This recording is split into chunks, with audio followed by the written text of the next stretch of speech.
20세기 네덜란드 정치가요 신학자였던 아브라함 카이퍼라는 사람이 말하기를, 만물을 주관하시는 그리스도께서 내 것이다 라고 선포하지 않으신 부분은 우리 인생의 전 영역에 결단코 존재하지 않는다라고 그렇게 이야기해요.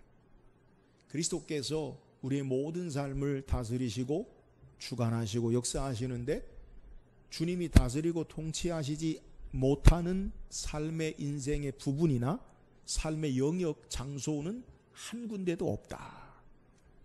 하나님의 절대 주권과 그리고 이 땅에 우리의 모든 삶을 다스리시고 역사하시는 주님 되심을 분명하게 말씀하고 있는 거예요. 지금 우리가 살고 있는 전 세계는 코로나19라는 바이러스에 의해서 모든 것이 움직여지는 듯한 모습 가운데 살고 있어요. 각 나라와 정치와 경제와 국방과 외교도 이 코로나19 앞에 앞서지 못하는 것 같아요. 개인적인 우리의 삶의 모습도 요즘 코로나 블루라고 불리는 이 코로나가 장기화되고 오래되면서 코로나로 말미암은 우울과 불안이 우리에게 다가오고, 또 경기 침체로 말미암은 경제적인 삶의 문제가 우리의 삶에 직면하고, 여러 가지 뒤틀리고 곤경에 처한 상태 같은 모습이 오늘을 사는 우리의 모습이에요. 그러나 이런 어려운 삶의 문제와 자리에서도 여전히 예수 그리스도는 우리의 삶을 주관하시고 다스리시고 선한 것으로 예비하시고 인도해 나가시는 하나님 되심을 우리는 믿고 신앙해야 돼요. 성경에 66권 가운데 룻기라는 구약 성경의 한 권의 책이 있어요. 우리가 잘 아는 룻기.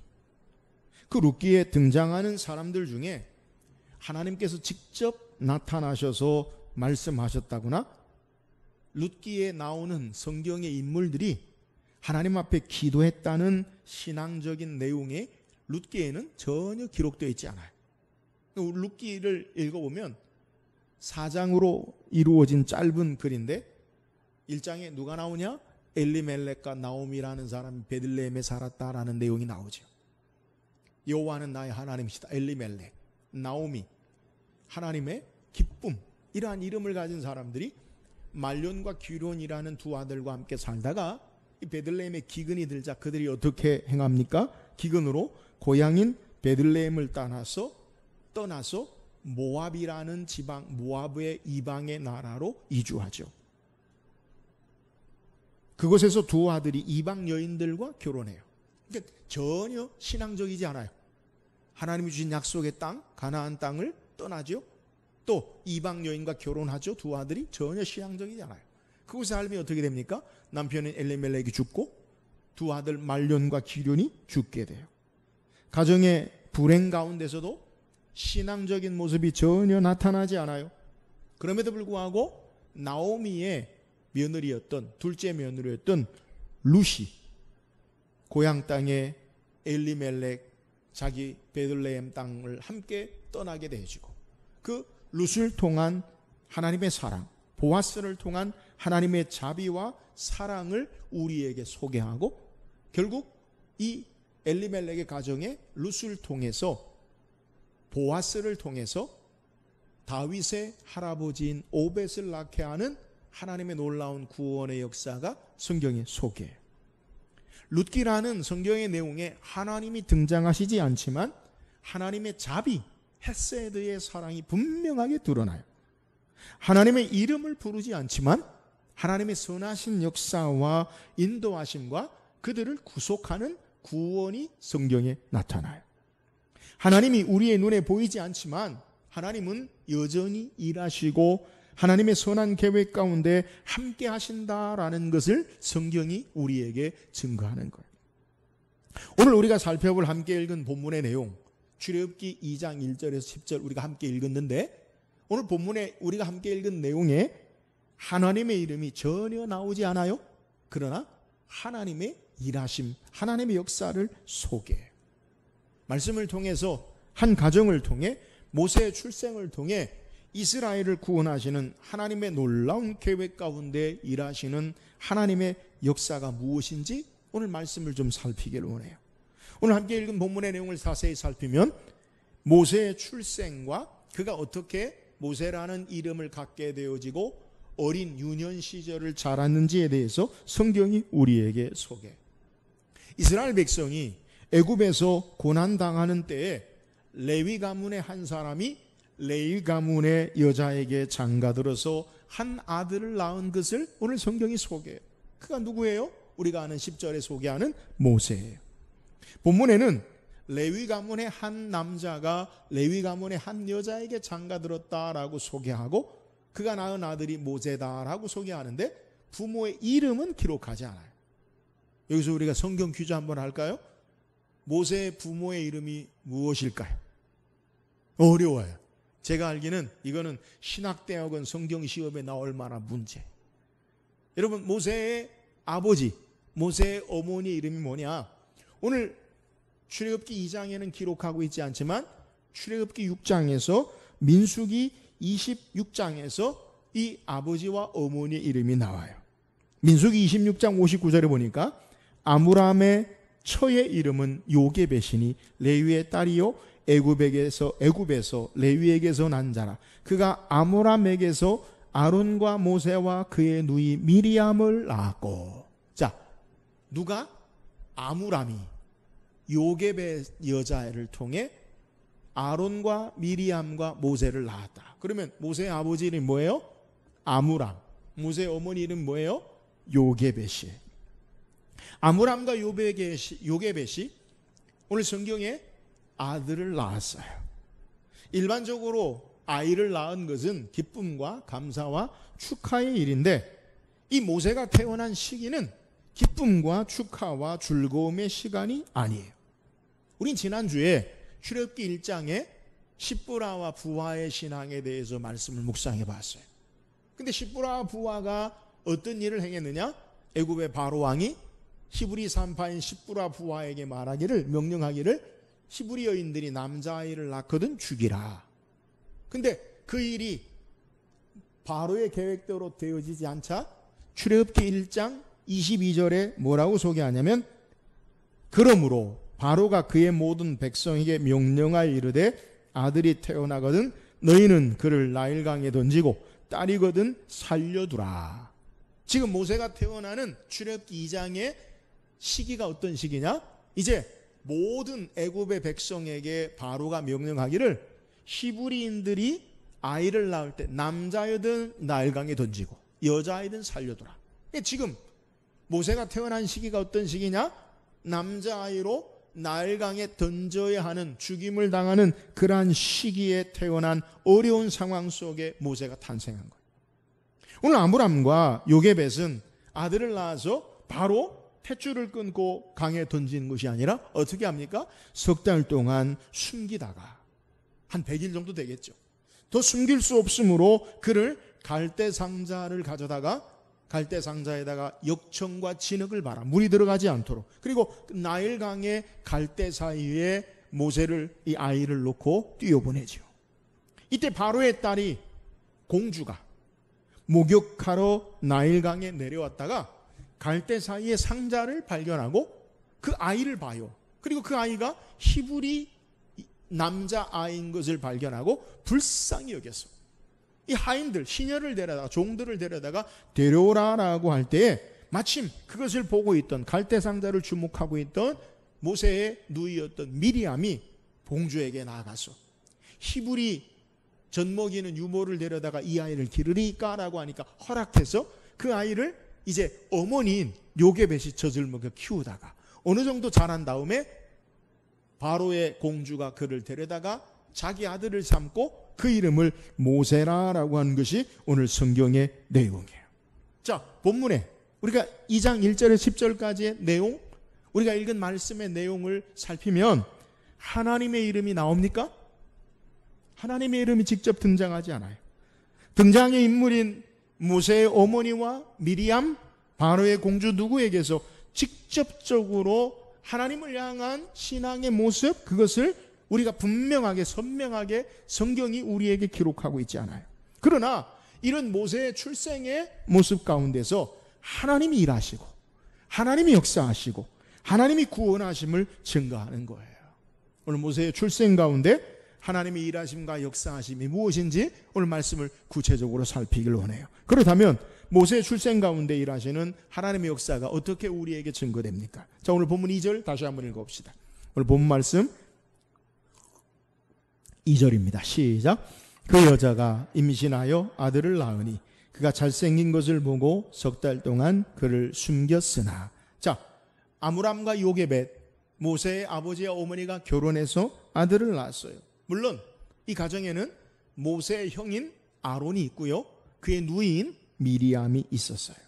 그러니까 모세는 지금 막내, 삼형제, 이 가족 가운데 마지막 세 번째 막내로 태어난 거예요. 그런데 모세가 태어나는 시기가 좋지 않아요. 앞에 여러분에게 언급하고 설명한 대로 애굽의 바로 왕이 히브리 사람들이 남자아이를 낳거든 이제는 어떻게 하라고 이야기하냐면 나일강에 다 던져라, 죽여라, 여자만 살리고 남자아이는 죽이라 라고 명령했기 때문이에요. 그런데 오늘 본문에 아므람과 요게벳, 모세의 부모는 어떻게 합니까? 모세를 바로 던지지 않고 석 달 동안 그를 숨겼어요. 근데 이렇게 숨긴 내용을 성경이 뭐라고 오늘 2절에 소개하냐면 그 여자가 임신하여 아들을 낳으니 그가 잘생긴 것을 보고 석 달 동안 숨겼으나. 숨긴 이유를 성경이 뭐라고 소개해요? 그 아들이 잘생긴 것을 보고 석 달 동안 숨겼다. 이 의미가 뭘까요? 목사님, 자기 자식이 예쁘지 않은 자식이 어디 있겠어요? 고슴도치도 제 새끼가 이쁘다고 하는데 이 성경의 내용도 아들을 낳고 보니까 자기 아들이니까 잘생겨서 예뻐서 그를 석 달 동안 숨겼다라는 내용이냐? 성경은 그렇게 우리에게 일반적인 내용으로 소개하는 것이 아니에요. 오늘 성경이 소개하고 있는 한 단어의 의미는 아무 의미 없이 우리에게 사용하고 있지 않아요. 이것을 히브리서 11장 23절에는 어떻게 우리에게 소개하고 있느냐? 이 동일한 내용을 믿음으로 모세가 낳았을 때에 그 부모가 아름다운 아이임을 보고 석 달 동안 숨겨 왕의 명령을 무서워하지 아니하였으며, 믿음으로 그 아이가 아름다운 아이임을 보고 석 달 동안 숨겨 왕의 명령을 무서워하지 아니하였다. 그러니까 오늘 본문에 그 아이가 잘생긴 것을 보고 석 달 동안 숨겼다라는 내용과 히브리서에 아름다운 아이임을 보고 석 달 동안 숨겼다, 동일한 단어로 우리에게 소개해요. 이 단어가 뭐냐? 70인역 성경을 히브리어로 창세기부터 계시록까지 번역한 70인역에는 똑같은 단어를 쓰는데 이 잘생긴 것과 아름다운이라는 단어를 뭐라고 표현하냐면 토부라고 그렇게 표현해요. 이 토부가 뭐냐? 선하다, 좋았다, 착하다, 이런 단어가 바로 이 토부라는 의미인데, 이 토부라는 단어가 언제 제일 처음 사용되었느냐? 그것은 창세기 1장에 이 토부라는 단어가 사용되었어요. 창세기 1장, 여러분 창세기 1장의 내용이 뭡니까? 하나님이 세상을 창조하신 내용을 창세기 1장에 소개하잖아요. 근데 창세기 1장에 7번 토부가 사용되는데 언제 사용되느냐? 창세기 1장에 태초에 하나님 천지를 창조하시니라, 그리고 땅이 깊음과 공허와 어둠 가운데 하나님의 신은 수명이 운행하시니라. 빛이 있으라 하심에 빛이 있었고 하나님 보시기에 좋았더라. 좋았더라라는 말이 바로 이 토부라는, 오늘 성경에 잘생긴이라고 해석한, 히브리서에 아름다운이라는 해석한 단어와 똑같은 단어예요. 첫째 날부터 여섯째 날까지 하나님이 천지를 창조하셨을 때 하나님 보시기에 좋았더라, 하나님 보시기에 좋았더라, 하나님 보시기에 좋았더라. 마지막 사람을 창조하시고 하나님 보시기에 심히 좋았더라. 7번 이 토부라는 단어를 사용해서 하나님이 계획하시고 말씀하신 대로 이루어지는 이러한 모습, 이것이 바로 좋은 것이다 라고 우리에게 성경이 소개하고 있다는 거예요. 자, 오늘 본문에 창세기 1장에서 이 좋았더라라는 단어를 사용한 이 단어가 우리에게 소개되고, 출애굽기의 내용이 뭐예요? 이스라엘 백성을 이제 민족적으로 하나님이 부르시고 구원해 내신 내용이 출애굽기 내용이잖아요. 출애굽기를 시작할 때 이 모세를 통해서 하나님의 선하신 계획을 동일하게 우리에게 나타내 주고 있다는 거예요. 세상을 창조하실 때 하나님의 선한 계획의 역사하심 가운데 세상을 만드신 하나님, 이제 타락한 인생들의 하나님께서 한 사람 한 사람 아브라함과 이삭과 야곱과 요셉을 하나님의 사람으로 부르시고 요셉으로 말미암아 이스라엘이 애굽에서 많은 민족을 이루고, 이제 한 사람 한 사람 족장이 아니라 이스라엘을 민족적으로 하나님이 부르시고 구원하시는 계획 가운데 하나님이 모세를 선한 계획 가운데 불러내시는 모습을 우리에게 소개하는 거예요. 이것을 보는 것을 히브리서는 하나님이 선한 계획이 이 아들에게 있음을 보고 그를 죽이지 않고 숨겨 기른 것이 바로 믿음이다라는 것을 우리에게 소개해요.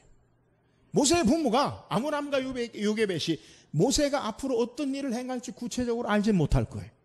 내일의 미래를 어떻게 알겠어요? 그러나 믿음으로 이 아이가 이 땅에 태어난 것은 하나님의 선한 계획, 하나님의 선하신 역사하심 앞에 이 아이가 있음을 보고 그를 죽이지 않고 왕의 명령을 두려워하지 않고 그를 석 달 동안 숨겨 키운 것이 바로 믿음의 모습이다라고 우리에게 소개하는 거예요.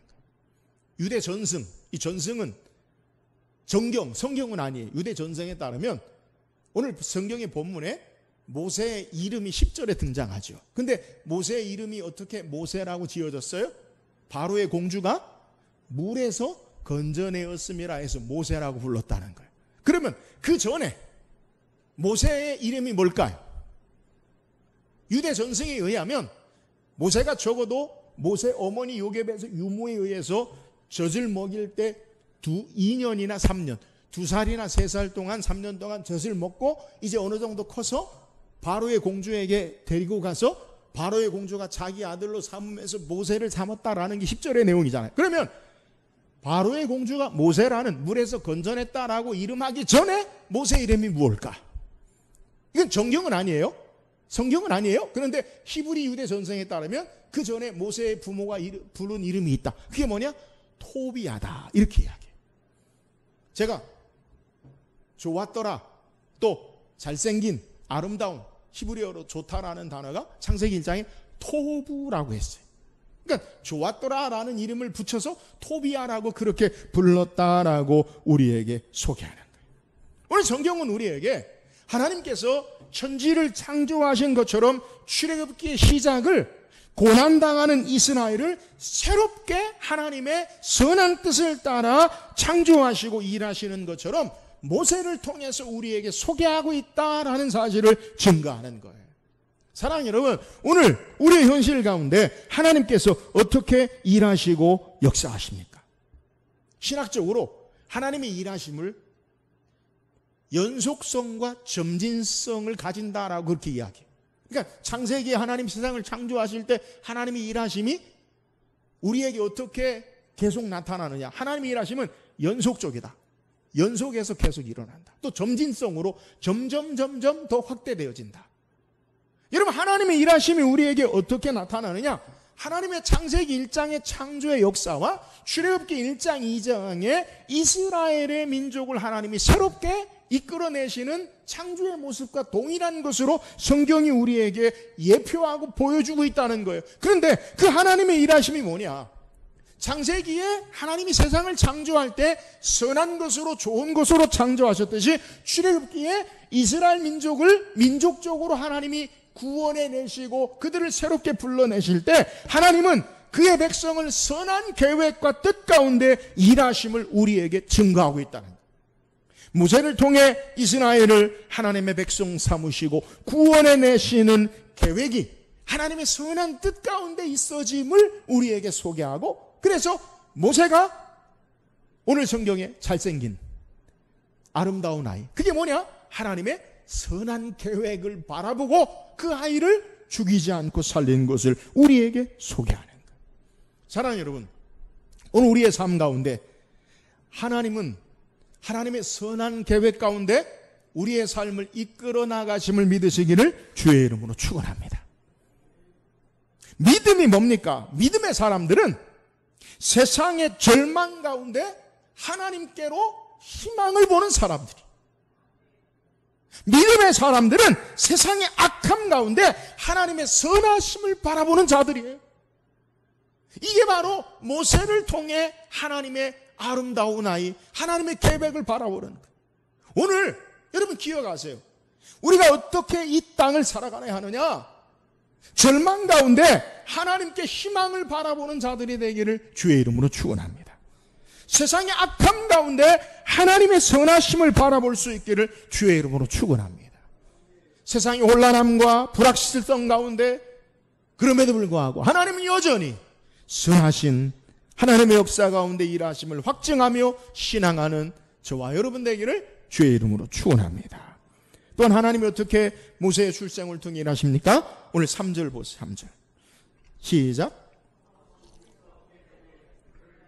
갈대 상자를 가져다가 역청과 나무진을 칠하고 아기를 거기 담아 나일 강가에 갈대 사이에 두고. 자, 모세의 부모가 아므람과 요게벳이 더 이상 아기를 숨길 수 없게 되자 석 달 동안 한 100일 정도 가까이 되어지는 이 아이를 더 이상 키울 수 없게 되자 갈대로 만든 상자를 만들어서 역청과 진흙을 발라요. 타르라고 하는 아스팔트 일종인 방부제, 방수를 하는, 물이 들어오지 않도록 갈대 상자에다가 역청과 진흙을 발라서, 그리고 갈대 상자를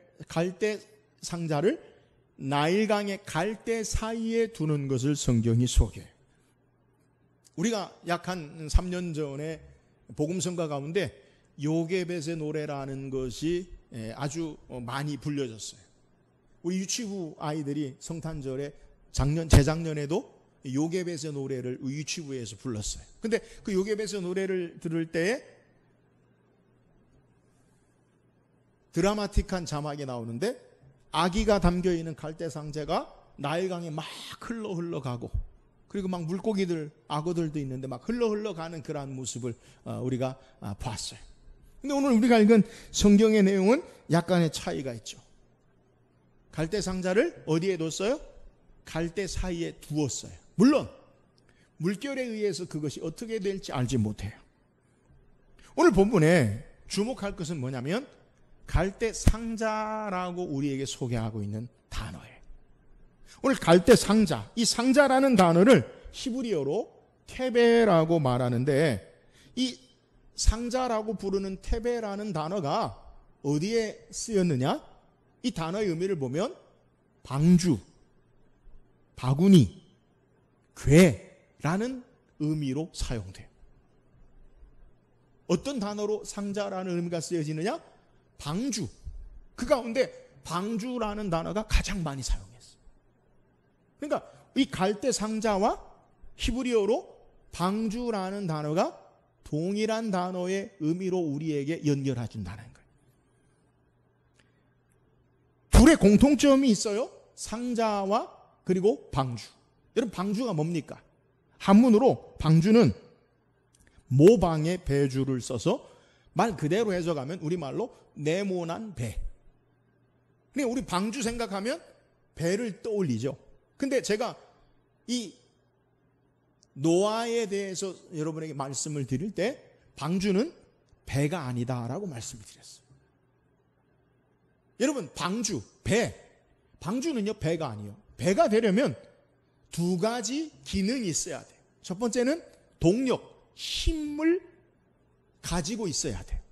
그러니까 우리가 고대 배가 어떻게 만들어져요? 지금은 디젤, 원자력, 경유, 터빈 막 엔진을 돌려서 힘을 얻죠. 그래야 배가 추진력으로 가죠. 근데 고대에서는 배를 움직이려면 사람이 노를 저어서 움직이거나 아니면 돛을 날아서 바람에 의해서 움직여요. 이게 배예요. 그러니까 배를 움직이는 힘이 있어야 그게 배가 된다는 거예요. 또 하나 배가 되기 위해서는 배를 움직이는 방향, 키가 있어야 돼요. 조타 장치가 있어야 돼요.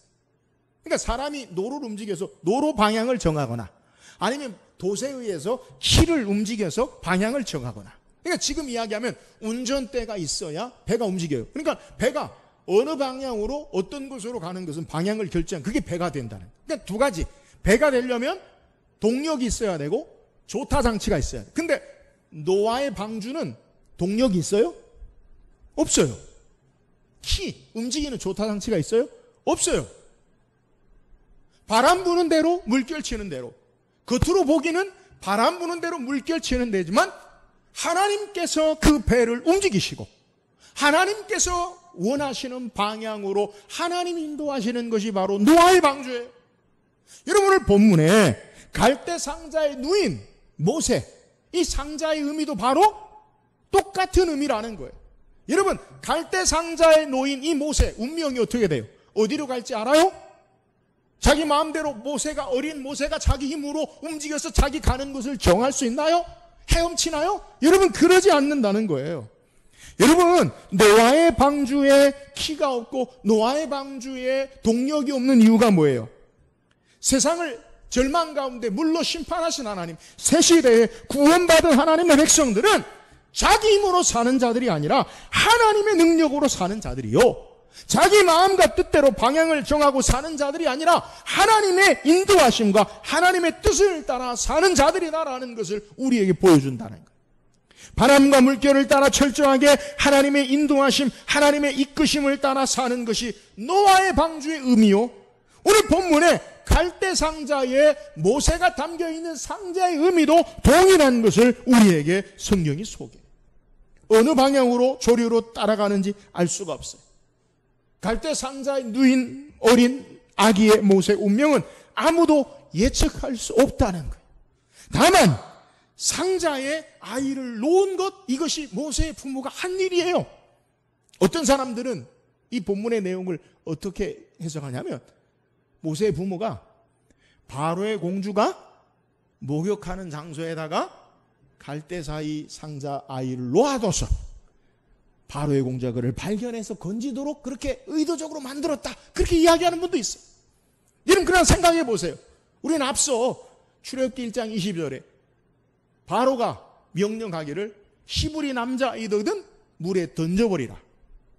공주의 아버지 왕이 히브리 남자아이는 물에 던지라, 죽이라라고 명령했는데 그 바로의 공주가 아버지의 명령을 어기고 일부러 명령을 어기고 그 아이를 살린다라는 것은 예측할 수 없는, 추측할 수 없는, 상상할 수 없는 일이에요. 그건 어불성설, 말이 되지 않는 그런 말이라는 거예요.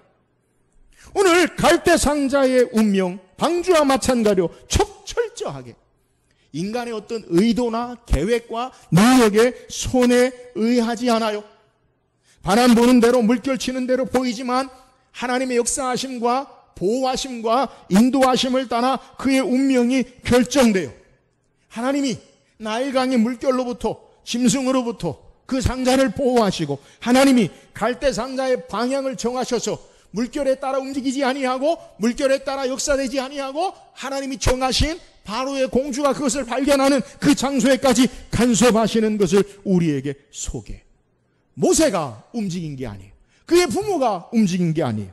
바로의 공주가 움직인 게 아니에요. 오직 여호와 하나님이 그 상자를 살피시고 정하시고 보호하시고 움직이시고 함께 하신 것을 우리에게 소개하는 거예요. 갈대 상자에 담긴 모세나 노아의 방주나 오늘 구원받은 우리의 신앙의 삶도 마찬가지. 하나님만이 우리의 힘이시고 하나님만이 우리의 삶을 정하시고 하나님의 뜻대로 이 땅에 우리가 살아감을 믿으시기를 주의 이름으로 축원합니다. 우리가 어떻게 살아야 합니까? 방주 안에 있는 노아의 가족처럼, 갈대 상자에 누워있는 모세처럼 우리의 삶이 살아야 돼요. 내 방향에 하나님을 맞추는 것이 신앙이 아니에요. 하나님의 뜻에 내 삶의 방향에 인도함을 받는 것이요, 내 힘으로 사는 것이 아니라 철저하게 하나님이 공급하시는 은혜와 힘으로 사는 자들이 바로 하나님의 백성임을 우리에게 증거하는, 우리의 힘이나 자랑이나 뜻이 아니라 하나님의 은혜로 하나님이 이끄시는 삶과 방향으로 우리의 삶을 살아야 해요. 사랑하는 여러분, 매 순간 하나님의 인도하심을 따라 하나님이 공급하시는 능력을 따라서 하는 저와 여러분 되기를 주의 이름으로 축원합니다. 우리가 이 세상을 어떻게 살아야 하느냐? 하나님의 인도하심을 따라 살아야 돼. 하나님이 공급하시는 능력을 따라 사는 저와 여러분 되기를 주의 이름으로 축원합니다. 또한 하나님이 어떻게 일하십니까? 오늘 10절 읽어보세요. 10절입니다. 시작. 바로의 딸에게로 데려가니 그가 그의 아들이 되니라. 그가 그의 이름을 모세라 하여 이르되 이는 내가 물에서 그를 건져내었음이라 하였더라. 본문에 모세의 이름의 뜻을 그가 어떻게 바로의 공주가 되었는지를 10절에 소개해요. 근데 우리가 읽지 않았지만 본문 우리가 읽은 5절에서 6절까지가 바로 모세를 어떻게 공주가 자기 아들을 삼았는지에 대해서 모세를 만난 장면, 그리고 모세의 누이의 개입으로 모세의 어머니가 젖을 먹이고 그를 다시 바로의 공주가 자기 아들로 삼은 것을 5절에서 6절까지 자세하게 소개해요. 근데 5절 6절에 보면 바로의 공주가 어떻게 모세를 만났는가 이 내용을 자세하게 소개해요. 여러분 5절 6절 한번 다시 읽어보세요. 5절 6절 시작. 바로의 딸이 목욕하러 나일강으로 내려오고 시녀들은 나일강가를 거닐 때에 그가 갈대 사이에 상자를 보고 시녀를 보내어 가져다가 열고 그 아기를 보니 그 아기가 우는지라. 그가 그를 불쌍히 여겨 이르되 이는 히브리 사람의 아기로다. 자, 바로의 공주가 모세를 딱 만나서 그를 건지는, 그를 살리는 모습의 첫 번째 장면을 우리에게 소개해요. 히브리어 단어로 주목할 단어가 동사가 있는데 그거는 모세의 공주의 행동을 애굽의 이 공주가 어떤 행동을 했느냐? 나일강으로 내려오고라는 단어, 동사. 또 갈대 사이의 상자를 보고라는 동사. 세 번째는 그를 불쌍히 여겼다. 그러니까 바로의 공주의 모세를 건져낸 행동이 뭐냐? 바로의 공주의 행동이 뭐냐? 그가 나일강가로 내려왔다. 그리고 갈대 상자를 발견하고 보았다. 그리고 그를 불쌍히 여겼다. 이 세 가지 동사를 우리에게 소개해.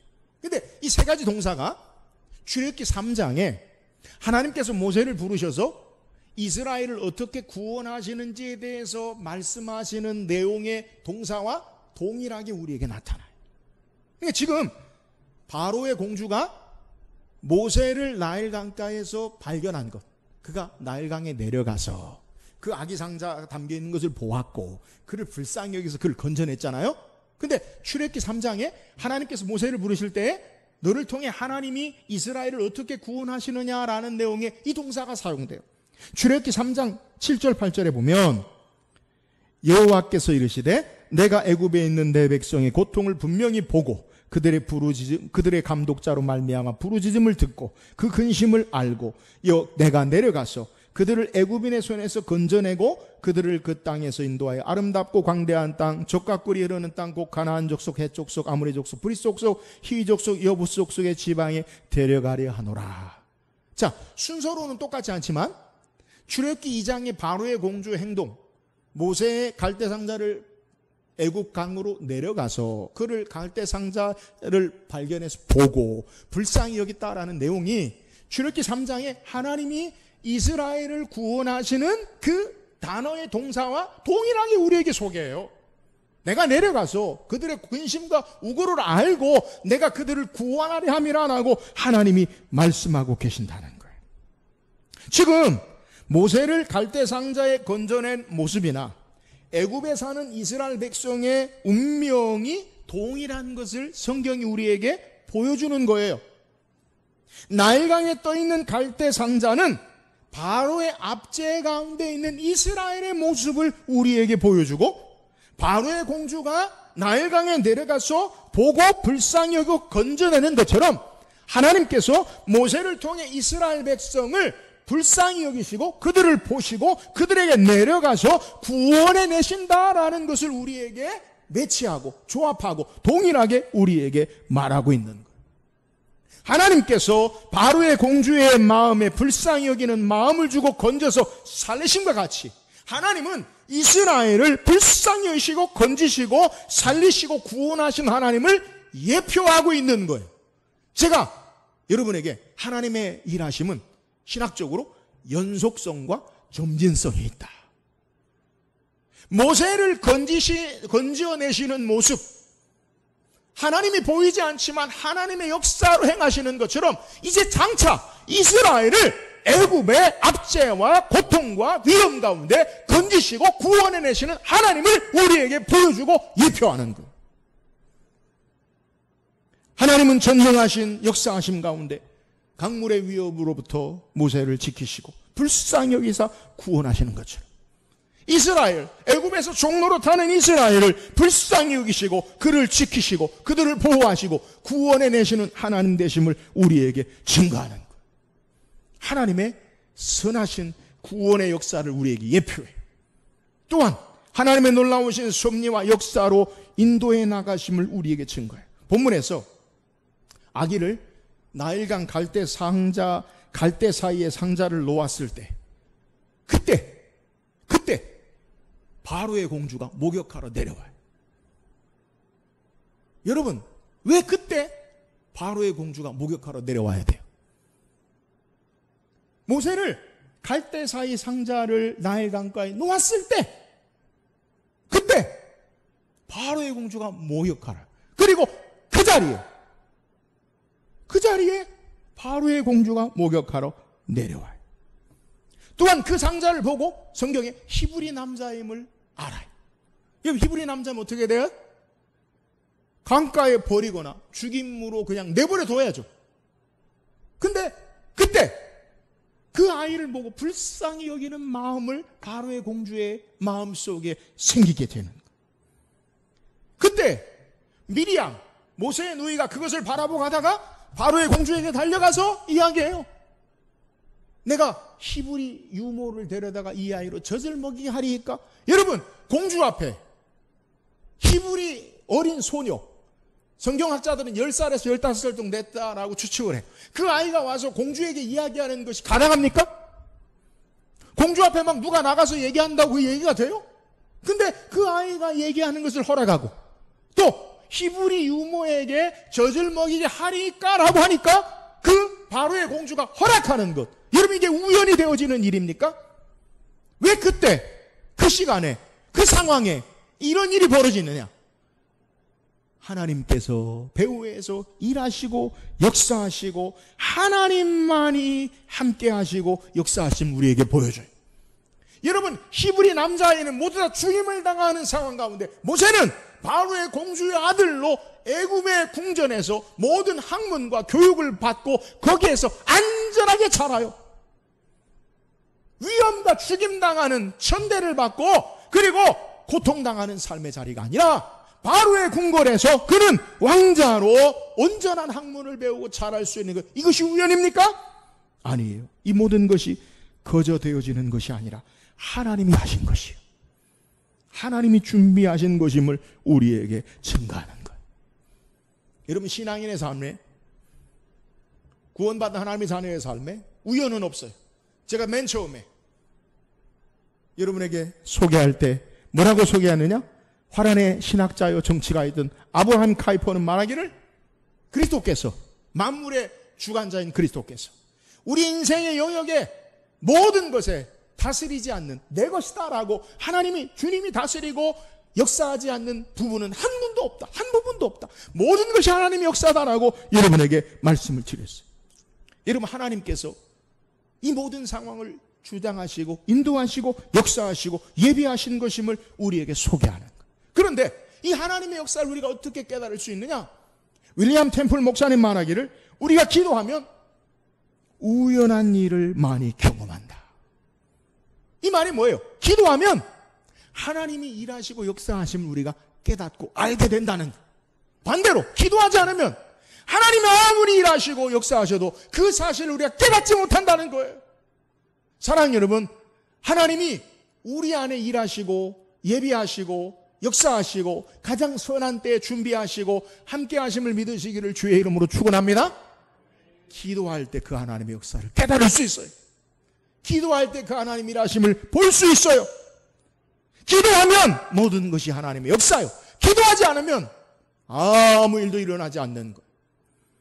사랑하는 여러분, 우리의 삶이 아무리 거센 풍랑 가운데, 우리의 삶이 아무리 거친 물결 가운데, 강물의 어느 곳을 알지 못하는, 가지 못하는, 방향을 알지 못한다 할지라도 전능하신 하나님께서 붙잡으시고 보호하시고 인도하시고 함께하시고 구원하심을 믿으시기를 주의 이름으로 축원합니다. 우리의 삶의 모든 부분에 하나님이 일하시고 하나님이 인도하시고 하나님이 구원하신 하나님 되심을 우리에게 분명하게 증거하고 있다는 것. 그 하나님을 우리가 어떻게 경험합니까? 하나님의 이름이 나타나지 않아요. 하나님의 이름을 부르지 않아요. 하나님 앞에 직접적으로 신앙하는 내용이 나타나지 않아요. 그러나 하나님은 여전히 일하시고 간섭하시고 역사하시고 구원하신 하나님 되심을 우리에게 증거하는 것. 우리의 모든 삶에 하나님이 일하세요. 하나님의 선한 계획 가운데 구원으로 우리를 지키시고 보호하시는 이 하나님을 신뢰하고 신앙하는 저와 여러분 되기를 주의 이름으로 축원합니다. 오늘 성경 우리에게 모세의 탄생의 출생의 의미를 소개해요. 여러분, 모세의 출생 가운데 우리에게 교훈한 내용이 뭐예요? 하나님의 이름이 나오지 않아요? 하나님의 이름을 부르지 않아요? 하나님이 직접적으로 등장하지 않아요? 그러나 하나님은 선한 계획 가운데 역사하신 하나님 되심 우리에게 증거해요. 오늘 하나님은 우리 인생의 선한 계획으로 선한 것으로 우리의 삶을 이끌어 나가심을 믿으시기를 주의 이름으로 축원합니다. 오늘 모세의 출생의 의미를 통해 우리에게 주시는 교훈이 뭐예요? 우리 인생의 삶은 갈대 상자에 놓인 모세처럼, 노아의 방주처럼 하나님의 능력으로 움직여지고 하나님의 인도하심을 따라 살아가야 함을 우리에게 교훈하는 거예요. 오늘 우리 땅의 삶에 우리가 나일강가에 버려진 갈대 상자와 같은 어려운, 위험한, 불안한 그러한 모습이라 할지라도 하나님이 우리를 주장하시고 인도하시고 하나님이 우리에게 삶의 능력으로 보호하시고 우리의 삶을 이끌어 나가심을 믿으시기를 주의 이름으로 축원합니다. 오늘 모세의 출생에 따른 우리에게 주신 은혜가 뭐예요? 하나님은 우리를 구원하신 하나님. 그 구원하신 하나님이 우리의 모든 삶에 간섭하셔서 예비하시고 인도하시고 결국 구원하심을 우리에게 증거해요. 오늘 이 땅에 하나님이 우리를 구원하신 하나님, 그 하나님으로 우리의 삶을 이끄시고 예비하시고 준비하심을 바라보고 믿음으로 신앙하는 우리 모든 성도 되기를 주의 이름으로 축원합니다.